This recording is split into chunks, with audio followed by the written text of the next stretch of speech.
Hello friends. हम देख रहे थे different forms of business organization and its registration वाला चैप्टर, जो कि आपका मॉड्यूल का चैप्टर 6 है। इसका पार्ट 1 हमने ऑलरेडी यूट्यूब पे डाल दिया है। अगर आपने वो देखा नहीं है अभी तक, पहले वो देखिए, फिर इस पार्ट के ऊपर आइए। पिछले पार्ट में हमने क्या क्या देखा था उसके ऊपर एक शॉर्ट में डिस्कस, आपके थोड़ा रिवीजन भी हो जाए। हमने देखा था कि अलग अलग फॉर्म्स ऑफ बिजनेस ऑर्गेनाइजेशन क्यों लगते हैं। तो इसका आंसर हमारे पिछले चैप्टर में था, मतलब पिछला चैप्टर, मतलब हमने जो पिछले लिया था, दैट इज चैप्टर नंबर 1। उसमें 16 अलग अलग फैक्टर्स थे जिसकी वजह से आपको अलग अलग forms of business entities. Proprietor के साथ सोल प्रोप्राइटर मतलब क्या? तो बेसिकली वन मैन शो रहता है, पूरा एक ही बंदा रहता है, वही कैपिटल लगाता है, वही पूरा बिजनेस को मैनेज करता है और वही बिजनेस को एक्सपैंड करता है। उसके मेरिट्स हमने देखे थे, इजी टू फॉर्म, वहाँ यहाँ पे कोई भी लॉ का रूल्स एंड रेगुलेशन नहीं है, तो आप आसानी से फॉर्म कर सकते हैं एकदम नेग्लिजिबल कंप्लायंस के साथ।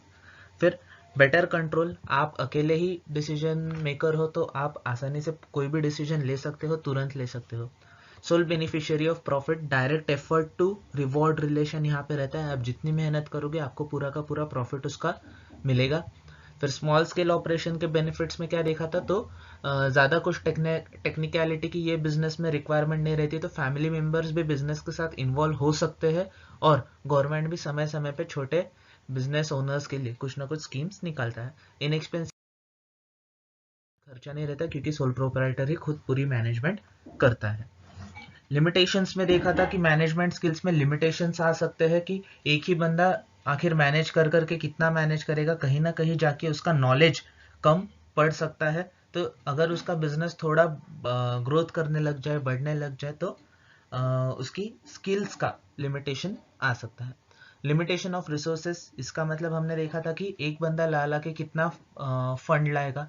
लोन भी बैंक एक इंसान को एक हद के बाद नहीं देती है, तो फंड्स की स्कैसिटी देखने को मिलती है सोल प्रोप्राइटर में। अनलिमिटेड लाइबिलिटी, बिगेस्ट डिसएडवांटेज कि अगर आपके बिजनेस एसेट्स आपका लोन चुकाने के लिए सफिशिएंट नहीं है तो आपके पर्सनल एसेट्स भी बेचे जा सकते हैं। एंड लैक ऑफ कंटिन्यूटी मतलब क्या? तो अगर प्रोप्राइटर की अगर डेथ हो जाती है, वो इंसेन हो जाता है, तो हो सकता है, और अगर कोई ऐसा बंदा ना मिले जिसको ये बिजनेस अच्छे से ट्रांसफर किया जा सके, तो बिजनेस को बंद भी करवा सकता है। फिर हमने तुरंत ही देख लिया था procedure to form sole proprietorship. तो कुछ इसके लिए स्पेसिफिक एक्ट तो नहीं है, बट एक मिनिमम कंप्लायंस यहाँ पे करने पड़ते हैं, जो कि स्टेट वाइज हमने इसका रजिस्ट्रेशन देखे थे। सबसे पहला था shop and commercial establishment act. इसका रजिस्ट्रेशन आपको स्टेट वाइज लेना पड़ता है, स्टेट वाइज इसके लॉ अलग अलग है। प्रोफेशन टैक्स हमने देखा था, इसके भी लॉ स्टेट वाइज अलग अलग है। फिर एमएसएमई के अगर आपको बेनिफिट्स लेने होंगे, मतलब अगर आप मैन्युफैक्चरिंग सेक्टर में वगैरह होंगे और आपको एमएसएमई के बेनिफिट्स लेने हैं, तो आप यहाँ पे रजिस्ट्रेशन कर सकते हो, ये ऑप्शनल है। स्मॉल स्केल इंडस्ट्रीज के लिए भी गवर्नमेंट टाइम टू टाइम कुछ ना कुछ स्कीम्स बेनिफिट्स निकालती रहती है। वो अगर आपको बेनिफिट्स लेने होंगे तो आप स्मॉल स्केल इंडस्ट्री का रजिस्ट्रेशन करोगे। और जीएसटी लॉ में अगर आप आते हो, मतलब 20 लाख या 40 लाख जो भी टर्नओवर है, उससे अगर आप क्रॉस करते हो तो आपको जीएसटी का रजिस्ट्रेशन लेना पड़ता है, otherwise it is optional. And intellectual property law, मतलब आप बिजनेस में जो भी पेटेंट्स, ट्रेडमार्क्स, कॉपीराइट्स यूज कर रहे हो उसको प्रोटेक्ट करने के लिए करना पड़ता है। फिर देखा था पार्टनरशिप। पार्टनरशिप मतलब क्या देखा था, it is relation between two person who have agreed to share profits of a business carried on by all or any one of them acting for all. मतलब बेसिकली कि एक बिजनेस एक्टिविटी चाहिए और एक से ज्यादा जन यहाँ पे पार्टनरशिप के लिए चाहिए। तो हो सकता है सब लोग जो भी पार्टनरशिप में पूरे के पूरे लोग बिजनेस करें, या फिर कोई एक दो लोग भी कर सकते हैं, बाकी लोगों के एजेंट बनते। फीचर्स में देखा था एग्रीमेंट लगता है, ओरल या रिटर्न, फर्क नहीं पड़ता। एंगेजमेंट इन बिजनेस, बिजनेस का होना जरूरी है। शेयरिंग होता है प्रॉफिट्स एंड लॉसेस का। एजेंसी रिलेशनशिप मतलब क्या, एक पार्टनर के कमर्शियल डीड्स के लिए दूसरा पार्टनर भी लाइबल रहेगा। देन अनलिमिटेड लाइबिलिटी, अगर पार्टनरशिप अपने लोन्स नहीं चुका पाती है तो पार्टनर्स के पर्सनल एसेट्स भी लिक्विडेट किए जा सकते हैं। कॉमन मैनेजमेंट, सबको मिलकर डिसीजन लेना पड़ता है पार्टनरशिप में। Restriction on transfer of share, बिना पार्टनर के परमिशन के आप किसी को भी एडमिट नहीं करवा सकते या अपना शेयर दूसरे बंदे को ट्रांसफर नहीं कर सकते हैं। रजिस्ट्रेशन करना ऑप्शनल है। ओके, तो ड्यूरेशन आप पार्टनरशिप फर्म के एग्रीमेंट में बता सकते हैं कि कौन सी क्या ड्यूरेशन है। वही उससे ही निकल के आता है types of partnership, at will, particular partnership and partnership for fix duration. At will में हमने देखा था कि जब मर्जी चाहे तब वो पार्टनरशिप को बंद कर सकते हैं। पर्टिकुलर पार्टनरशिप मतलब क्या, तो बेसिकली ये कोई भी पर्टिकुलर चीज के लिए बनाई जाती है, जैसे हमने Aurangabad to Jalgaon road construction का एग्जांपल देखा था। And partnership for fix duration मतलब क्या, 2 साल 3 साल ऐसा। सॉरी, एक बार वापस देख लेंगे। एक्टिव पार्टनर्स मतलब क्या, तो जो डे टू डे एक्टिविटीज में इन्वॉल्व रहते हैं। Sleeping partners day to day activities में इन्वॉल्व नहीं रहते, बट इनका कैपिटल लगा हुआ रहता है। नॉमिनल पार्टनर्स मतलब ऐसे पार्टनर्स जिनका बस आप नाम बताते हो कि हाँ ये हमारे पार्टनर है, बट ना उनका कैपिटल लगा हुआ रहता है और ना ही उनको बिजनेस से कुछ लेना देना रहता है। हाँ, आप उनको कुछ फीस या शेयर इन प्रॉफिट्स दे सकते हो उनके नाम यूज करने के चार्जेस बोल के। And partners by holding out मतलब क्या है, ये एक्चुअल में पार्टनर तो रहता नहीं है, बट बाहर के लोगों को, बिजनेस के बाहर के लोगों को ये जताता है कि हाँ मैं भी इनका पार्टनर हूँ। देन मेरिट्स ऑफ पार्टनरशिप देखा था, easy information just like sole proprietorship. इसके भी कुछ ऐसे स्पेसिफिक इनकॉर्पोरेशन के लॉज वगैरह नहीं है। पार्टनरशिप एक्ट है, बट वो बस उसके लिए है। उसमें क्या बताया गया है कि पार्टनरशिप एग्रीमेंट अगर कुछ चीज कवर नहीं करती है तो वो चीजों को कैसे करना है उतना ही उसमें बोला गया है। पुलिंग ऑफ फाइनेंशियल रिसोर्सेस, ये एक मेरिट है। मतलब क्या, बहुत सारे लोगों के फाइनेंशियल रिसोर्सेस इकट्ठा आ सकते हैं तो कैपिटल ज्यादा आ सकता है। पुलिंग ऑफ मैनेजरियल स्किल्स, ज्यादा लोग हैं तो स्किल्स सेट भी ज्यादा रहेगा। बैलेंस्ड बिजनेस डिसीजन, सब डिसीजंस को पूछ के वगैरह। बैलेंस डिसीजन मतलब क्या, सब डिसीजंस को पूछ के किया जाता है तो सब डिसीजन अच्छे से लिए ही गए होंगे। एंड लास्ट हमने देखा था शेयरिंग ऑफ रिस्क। तो अनलाइक सोल प्रोप्राइटर, यहाँ पे एक बंदे के ऊपर पूरा लोड नहीं आता है, लोड डिवाइड होता है। फिर देखते हैं limitations of partnership. Uncertainty of existence, कोई भी पार्टनर अगर किसी की भी डेथ हो जाती है, वो पागल हो जाता है या फिर बैंकरप्ट हो जाता है, तो आपको पार्टनरशिप को तुरंत डिसॉल्व करवाना पड़ता है। Risk of implied authority, risk of implied authority मतलब क्या, तो एक बंदे के एक्ट्स के लिए दूसरे पार्टनर्स भी जिम्मेदार रहेंगे। तो एक पार्टनर ने कुछ तो भी गलत एक्ट कर दिया या गलत कॉन्ट्रैक्ट साइन कर दिया और उसके वजह से बिजनेस लॉस में चला गया, तो बाकी पार्टनर्स को फोकट में ही वो नुकसान झेलना पड़ेगा। Then there is risk of disharmony.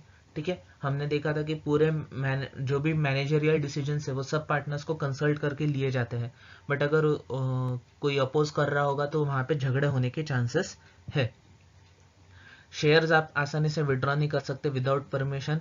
Lack of institutional confidence मतलब क्या, अनसर्टेनिटी ऑफ एग्जिस्टेंस होने की वजह से बैंक्स या फिर फाइनेंशियल इंस्टीट्यूशन जनरली ये पार्टनरशिप फॉर्म और बिजनेस ऑर्गेनाइजेशन को ट्रस्ट नहीं करते हैं और इनको लोन देने से थोड़ा कतराते हैं। देन डिफिकल्टीज ऑफ एक्सपांशन, यहाँ पे एक्चुअली ये पॉइंट हमने देखा था कि कंपनी के एंगल से लिमिटेशन है, बट सोल प्रोप्राइटर के एंगल से ये लिमिटेशन नहीं है। कंपनी के एंगल से लिमिटेशन कैसा है, क्योंकि पार्टनर्स की भी लिमिट है 20। ठीक है, उसके ऊपर आप पार्टनर्स को ले नहीं सकते, उसके ऊपर आपको कंपनी फॉर्म ऑफ ऑर्गेनाइजेशन में ही जाना पड़ेगा। तो ये पॉइंट बेसिकली बोलता है कि 20 लोग ला के कितना पैसा लाएंगे। ठीक है, बहुत ज्यादा होता है वो पैसा, बट कंपनी के कंपैरिजन में अगर बात करेंगे तो कम ही है। ओके, देखा था। अभी पार्टनरशिप डीड देख लेते हैं। सबसे पहला पॉइंट है definitions and vital information. Okay, हम यहाँ पे देख रहे हैं पार्टनरशिप डीड के क्लॉजेस क्या क्या रहते हैं, पार्टनरशिप डीड बनाई कैसे जाती है। और मैं आपको साथ में ये भी एक डिस्क्लेमर दे दूं कि ये जो भी पॉइंट्स है, ठीक है, ये बस इलिस्ट्रेटिव दिए गए हैं। इन्हीं पॉइंट के साथ पार्टनरशिप डीड कंप्लीट हो जाएगी ऐसा जरूरी नहीं है। पार्टनर्स अपने मर्जी से, अपने को अगर कुछ लगता है तो और पॉइंट्स भी इसमें ऐड कर सकते हैं। बट एक बेसिक स्ट्रक्चर अगर हम देखें तो ये 8 पॉइंट्स का बेसिक स्ट्रक्चर कोई भी पार्टनरशिप डीड का रहता है। ओके, तो definitions and vital information. Definitions and vital information मतलब क्या, यहाँ पे सबसे पहले तो पार्टनर्स को डिफाइन करेंगे। पार्टनर्स को कैसे डिफाइन किया जाता है, तो सबसे पहले पार्टनर्स का नाम लिया जाता है, उसको बोला जाता है कि ये एग्रीमेंट में इसको पार्टनर 1 बोला जाएगा, इसको पार्टनर 2 बोला जाएगा, इसको पार्टनर 3 बोला जाएगा। उनका पैन नंबर रहेगा, डेट ऑफ बर्थ रहेगा, उनका ऑक्यूपेशन रहेगा और उनका रेसिडेंशियल एड्रेस रहेगा। ऐसा करके एक पार्टनर को डिफाइन किया जाता है। फिर बिजनेस को डिफाइन कैसे किया जाता है, तो सबसे पहले बिजनेस एक्टिविटी मेंशन की जाती है कि क्या बिजनेस करने वाले हैं। किराना दुकान खोलने वाले हैं, या फिर मैन्युफैक्चरिंग फैक्ट्री खोलने वाले हैं, या फिर सीएस की फॉर्म खोलने वाले हैं, वो उसको डिफाइन किया रहता है। फिर उसके बाद ये बिजनेस का नाम क्या रहेगा वो डिफाइन किया जाता है, क्या नाम से वो बिजनेस करेंगे, ठीक है, उसको डिफाइन किया जाता है। फिर बिजनेस का एड्रेस रहेगा, ठीक है, रजिस्टर्ड एड्रेस कहाँ पे है वो रहेगा, ठीक है। ऐसे चीज करके पूरे definitions and vital information, vital information मतलब क्या, कि ये पार्टनरशिप के लिए जो भी बेसिक इन्फॉर्मेशन है, इंपॉर्टेंट इन्फॉर्मेशन है, वो सब ये क्लॉज में बताई जाती है, ठीक है। जैसे कि पार्टनर्स कौन है, बिजनेस क्या है, बिजनेस क्या करने वाले हैं, बिजनेस का नाम क्या रहेगा, बिजनेस का लोकेशन किधर है, ये सब चीजें वाइटल इन्फॉर्मेशन में आती है। देन इन्वेस्टमेंट, इन्वेस्टमेंट क्लॉज में क्या बोला गया है कि बेसिकली हर एक पार्टनर कितना कैपिटल अपने साथ लेके आएगा, ठीक है, और फिर कितना प्रॉफिट एंड लॉस उसको मिलेगा, या फिर सैलरी कितनी दी जाएगी, इंटरेस्ट कितना दिया जाएगा, ठीक है। तो मतलब क्या, देखिए, पार्टनर्स को जरूरत रहती, मतलब अगर आपको बिजनेस करना है तो आपको कैपिटल लगाना ही पड़ेगा। तो ये पार्टनरशिप में सब पार्टनर्स अपना अपना कैपिटल लेके आएंगे। तो बेसिक सब पार्टनर्स कितना कितना कैपिटल लेके आएंगे, ये इन्वेस्टमेंट में बोला गया है। साथ ही साथ ये इन्वेस्टमेंट क्लॉज में ये भी बोला रहता है कि इसके ऊपर ब्याज कितना देंगे पार्टनर्स को। मतलब कुछ कुछ पार्टनरशिप में ऐसा चलता है कि कैपिटल के ऊपर उनको इंटरेस्ट भी दिया जाता है। तो इंटरेस्ट कितना दिया जाएगा और कौन से रेट से दिया जाएगा, और इसी में बताएंगे कि पार्टनर्स का प्रॉफिट शेयरिंग रेशो या फिर लॉस शेयरिंग रेशो क्या रहेगा। नेक्स्ट है duties, powers and obligation. Duties, powers and obligation में क्या रहता है, तो यहाँ पे सबसे पहले एक मैनेजिंग पार्टनर को चुना जाएगा। मैनेजिंग पार्टनर मतलब क्या, he will look after day to day activities of the business, ठीक है। और अगर समझो सबने अपना अपना एरिया डिवाइड करके लिया है तो वैसा वैसा बोला जाएगा। जैसे मैं अगेन यहाँ पे अपना सीएस के फॉर्म वाला एग्जाम्पल बताता हूँ। फॉर एग्जाम्पल ABCD, ये 4 लोग पार्टनरशिप में सीएस की फॉर्म शुरू कर रहे हैं। तो एग्रीमेंट में ऐसा बोल सकते हैं कि A will look after the matters of corporate affairs, B will look after the matters of SEBI law, C will look after the matters of income tax, D will look after the matters of GST, ठीक है। ऐसा सबका क्या क्या काम रहेगा, क्या obligations रहेंगी, ये सब इसमें ये क्लॉज में बताया जाएगा। Then next is accounting. तो अकाउंटिंग का क्या मतलब है कि ये balance sheet, profit and loss, cash flow कब बनेगा, अकाउंटिंग ईयर क्या रहेगा, और अकाउंटिंग की मेथड कौन सी फॉलो होंगी, ठीक है। अकाउंटिंग के 2 मेथड रहते हैं, एक रहती है कैश मेथड, दूसरी रहती है मर्केंटाइल मेथड या फिर एक्रूअल मेथड भी उसको बोलते हैं। कैश मेथड में कैसा अकाउंटिंग होता है, पैसा आया तो ही इनकम ट्रीट करते हैं, पैसा गया तो ही एक्सपेंस ट्रीट करते हैं। वहाँ पे प्रीपेड एक्सपेंसेस या फिर एडवांस इनकम ऐसे कुछ चीज़ें नहीं रहती है। डेटर्स क्रेडिटर्स भी कैश अकाउंटिंग में नहीं रहते हैं। But whereas accrual accounting मतलब क्या, जो आपने नॉर्मल अकाउंटिंग सीखी होगी, ठीक है। इनकम एक्रू हुआ तो रिकॉग्नाइज करके रख दो, उसको डेटर्स में स्टैंड करके रखते हैं, और जब पैसा आता है तब डेटर्स को क्रेडिट करते हैं। तो that is accrual type of accounting. तो ये क्लॉज में बताया जाएगा कि अकाउंटिंग कैसे होगी, कैश बेसिस से होगी या फिर मर्केंटाइल बेसिस से होगी। देन नेक्स्ट इज विड्रॉल्स, कि कोई भी पार्टनर्स को अगर अपने शेयर में से या फिर अपने कैपिटल में से ड्राइंग्स करनी है तो वो विड्रॉल्स कैसे करेगा, कौन से पार्टनर्स की परमिशन लेनी पड़ेगी, मेजॉरिटी लगेगी या सब पार्टनर्स की परमिशन लेनी पड़ेगी विड्रॉल के लिए, ठीक है। वो एक ड्राइंग्स का पार्ट इसमें कवर होता है, और साथ ही साथ इसमें ये भी पार्ट कवर होता है कि अगर कोई भी पार्टनर मर जाता है या फिर रिटायर हो जाता है तो फिर वो कैसे पूरा कैलकुलेशन किया जाएगा ताकि उसको कितना देना है ये हम निकाल सके। Then next is expulsion. Next is expulsion. Expulsion मतलब क्या, तो एक्सपल्शन मतलब एक बेसिक मीनिंग अगर आपको बताओ, डायरेक्ट लिटरल हिंदी ट्रांसलेशन बोलूं, मतलब हकालना, ओके। तो कौन सा ऐसे केसेस है जब कोई भी पार्टनर्स को एक्सपेल किया जाएगा। अभी ये बहुत ही हाई लेवल के केसेस होगी, समझो पार्टनर्स फ्रॉड ही कर रहा है, या फिर पार्टनर किसी की सुन रहा नहीं है, या पार्टनर्स खुद ही बिजनेस को अपने हाथ में लेके कैसे भी चला रहा है। तो ऐसे केसेस में सब बाकी के पार्टनर्स मेजॉरिटी डिसीजन के साथ उसको एक्सपेल कर सकते हैं। तो ऐसे कौन से केसेस है जब पार्टनर को एक्सपेल किया जाएगा और उसकी क्या क्या प्रोसेस रहेगी, ये सब ये क्लॉज में बताया जाएगा। Next clause is dissolution. Okay, next clause is dissolution. Dissolution में क्या बताया गया है कि बिजनेस को अगर डिसॉल्व करने का हमने सोचा, अभी डिसॉल्व कब कब हो सकता है हमने देखा, अगर एट विल होगी तो कोई पार्टनर बोल देगा कि डिसॉल्व करना है तो डिसॉल्व हो जाएगी, ठीक है। फिर अगर कोई भी पार्टनर रिटायर होता है, नए पार्टनर का एडमिशन होता है, या फिर किसी की भी डेथ वगैरह होती है, वो केसेस में डिसोल्यूशन हो सकता है। तो ये क्लॉज में बेसिकली ये बोला जाएगा कि असेट्स का वैल्यूएशन कैसे किया जाएगा, लोन्स का वैल्यूएशन कैसे किया जाएगा, पार्टनर्स को कब पैसा वापस मिलेगा डिसोल्यूशन होने के बाद, ये सब जो कैलकुलेशन रहता है ये कैसे करना है, ये डिसोल्यूशन क्लॉज में बोला जाएगा। And last point is arbitration. Okay, arbitration मतलब आपको एक सिंपल लैंग्वेज में बोलूं तो आर्बिट्रेशन कोर्ट जैसा ही होता है। जैसे कोर्ट में होता है ना कि किसी दो लोगों के बीच में झगड़े होते हैं, फिर वो कोर्ट में जाते हैं, फिर जज दोनों की बातें सुनता है वकील के थ्रू, और फिर जज एविडेंस के बेसिस पे कोई भी डिसीजन देता है, एक बंदा जीतता है दूसरा बंदा हारता है। ओके, तो आर्बिट्रेशन भी उसी तरीके के ही है, बट आर्बिट्रेशन में कोई जज नहीं रहता, कोई कोर्ट नहीं रहता। आर्बिट्रेशन में कैसा होता है कि एक बंदे को अपॉइंट किया जाता है कि वो अपने मामले में जज बने। अभी आर्बिट्रेशन रहता क्यों है कोर्ट रहने के बावजूद भी, तो ये गवर्नमेंट ने लीगल किया है आर्बिट्रेशन को। आर्बिट्रेशन एंड कंसिलिएशन एक्ट भी है अपने पास 1996, जिसमें आर्बिट्रेशन को लीगल दर्जा दिया गया है, उसके डिसीजंस को भी लीगैलिटी दी गई है। और ऐसा क्यों किया गया है, क्योंकि अपने पास high courts and supreme court limited है।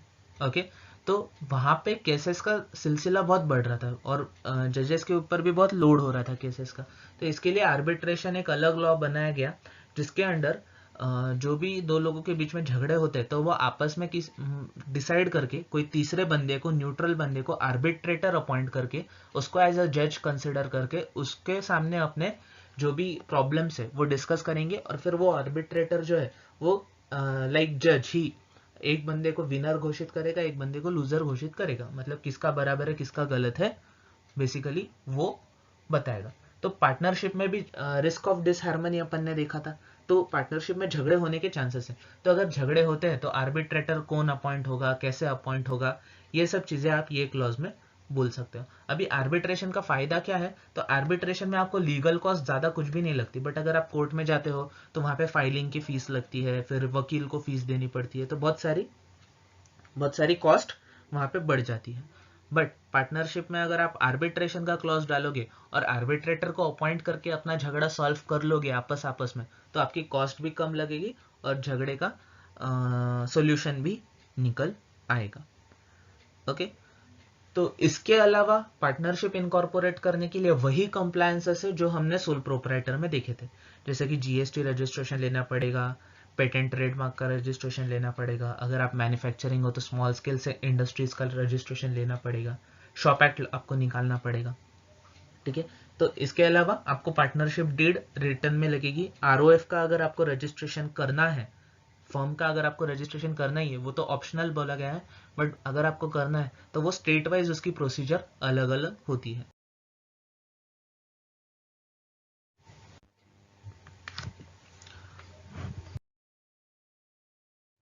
तो अब आते हैं पार्टनरशिप के रजिस्ट्रेशन प्रोसीजर के ऊपर। तो हमने ये तो देख लिया कि रजिस्ट्रेशन करना कंपलसरी नहीं है, ठीक है। It is not compulsory to register your partnership firm as there are no penalties for non registration, but it is advisable since following rights are denied to an unregistered firm. तो मैंने जैसे आपको पहले बताया रजिस्ट्रेशन करना mandatory तो नहीं है, ऑप्शनल है, बट यहाँ पे बोल रहे हैं कि रजिस्ट्रेशन जरूर कीजिए, मतलब ऐसा एडवाइस किया है कि कीजिए, नहीं तो आपको नीचे दिए हुए राइट्स नहीं मिलेंगे। तो ये राइट्स क्या है हम देख लेते हैं। 3 राइट्स आपको नहीं मिलेंगे अगर आप अनरजिस्टर्ड फर्म हो तो। कौन सा? First, a partner cannot file a suit in any court against the firm or the partners for the enforcement of any right arising from the contract, मतलब partnership agreement, or right conferred by the act, मतलब partnership act 1932. ठीक है, तो पहले इसमें क्या बोला गया है कि अगर आप अनरजिस्टर्ड फर्म हो, ठीक है, और बाकी पार्टनर्स आपके साथ कुछ नाइंसाफी कर रहे हैं, आपको एग्रीमेंट के हिसाब से कुछ बेनिफिट्स नहीं दे रहे, आपको पार्टनरशिप एक्ट के हिसाब से कुछ बेनिफिट्स नहीं दे रहे, तो आप उनके ऊपर कोर्ट में केस फाइल नहीं कर सकते हो. कब? अगर आप अनरजिस्टर्ड फर्म हो तो. अगर रजिस्टर्ड हो तो केस फाइल कर सकते हो. ठीक है. नेक्स्ट राइट क्या है? A right arising from a contract cannot be enforced in any court by or on behalf of your firm against any third party. इसका मतलब क्या है?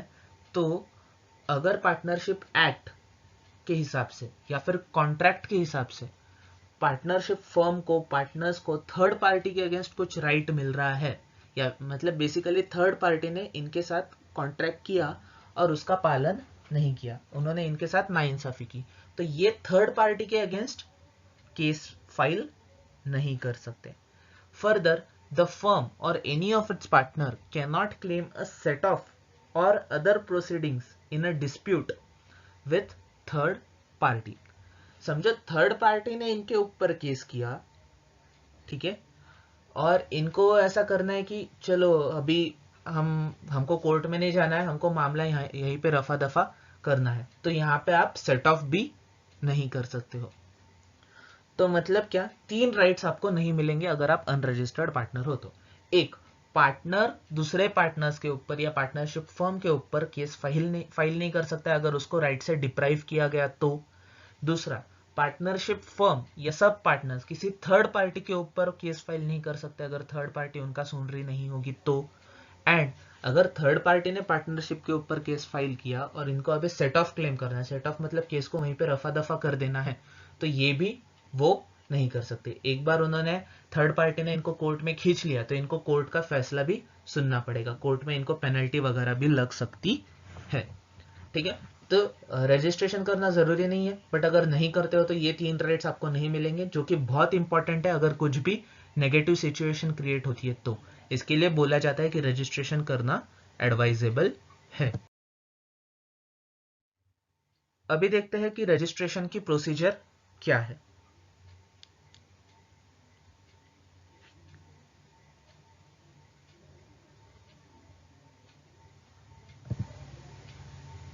Application signed by partners or their agent to be made to registrar of firms.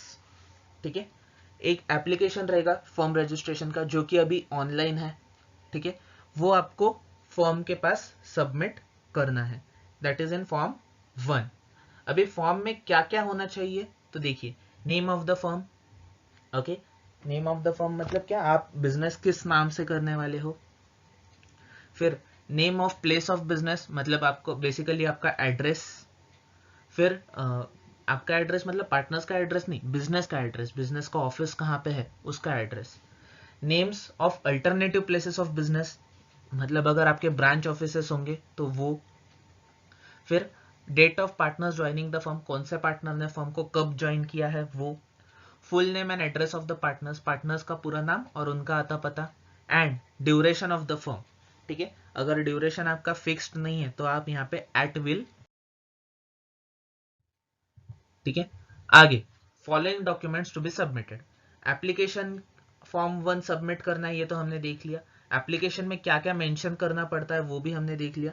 अभी देखते हैं कि application के साथ आपको डॉक्यूमेंट्स क्या क्या अटैच करके देने हैं. तो ड्यूली फिल्ड एफिडेविट. अभी एफिडेविट में क्या मेंशन करोगे, कुछ नहीं कि हम बिजनेस एथिकल मोड में करेंगे, हम पार्टनरशिप एक्ट का पालन करेंगे, हम पार्टनरशिप एग्रीमेंट का पालन करेंगे, ऐसा सब बोल के एफिडेविट हर एक पार्टनर ने उसके साथ अटैच करना है.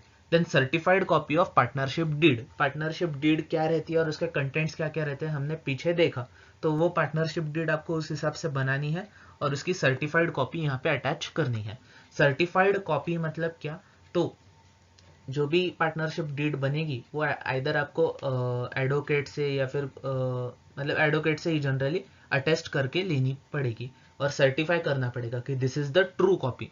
Okay, then proof of ownership of place of business और रेंटल लीज एग्रीमेंट। आपने फॉर्म 1 में बिजनेस का एड्रेस डाला होगा, अभी वो एड्रेस का कुछ ना कुछ प्रूफ चाहिए। तो हो सकता है तो आपके पास अगर आपकी खुद की जगह है तो आपके पास सेल डीड वगैरह रहेगी, आपके नाम के पेपर्स रहेंगे। या फिर आपके खुद की नाम की जगह नहीं है, आपने रेंट के ऊपर ली है, तो रेंट या फिर लीज का एग्रीमेंट भी प्रूफ ऑफ एड्रेस बोल के आप यहाँ पे अटैच कर सकते हो। अगर रजिस्ट्रार सेटिस्फाई हो जाता है सारी इंफॉर्मेशन के साथ और सारे डॉक्यूमेंट्स के साथ, तो आपको ये सर्टिफिकेट ऑफ रजिस्ट्रेशन दे देगा। अभी एक बार आरओएफ के पास रजिस्ट्रेशन हो गया तो आपको इनकम टैक्स के पास भी रजिस्ट्रेशन करना पड़ेगा। ठीक है, रजिस्ट्रेशन भी करना पड़ेगा, वो तो ऑनलाइन हो जाता है, और आपको पैन कार्ड भी निकलवाना पड़ेगा। ठीक है, अभी पैन कार्ड कैसा निकालना है उसकी प्रोसीजर हमने 13 नंबर के चैप्टर में पढ़ने हैं डिटेल में, तो हम वो वहां पे देखेंगे। फिलहाल के लिए बस देख लेते कि रजिस्ट्रेशन ऑफ इनकम टैक्स कैसे करना है।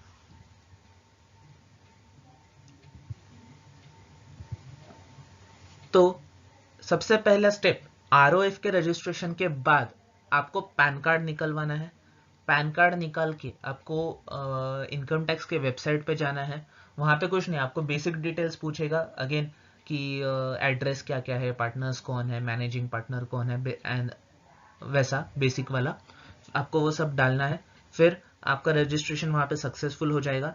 फिर आपको पैन कार्ड मिलने के बाद बैंक में एक करंट अकाउंट खुलवाना है, और इनकम टैक्स बोलता है कि आपके पार्टनरशिप रिलेटेड जितने भी ट्रांजैक्शन रहेंगे कंपलसरी करंट अकाउंट से ही होने चाहिए, दूसरा अकाउंट आपने इसके लिए यूज करना नहीं है। ओके, तो गाइज आई होप आपको यहां तक सब क्लियर है। हमारे डिस्कशन के लिए अभी 2 और टाइप्स ऑफ एंटिटीज बचे हुए हैं, that is HUF and multi state cooperative society. वो हम थर्ड पार्ट में कवर करेंगे। Thank you.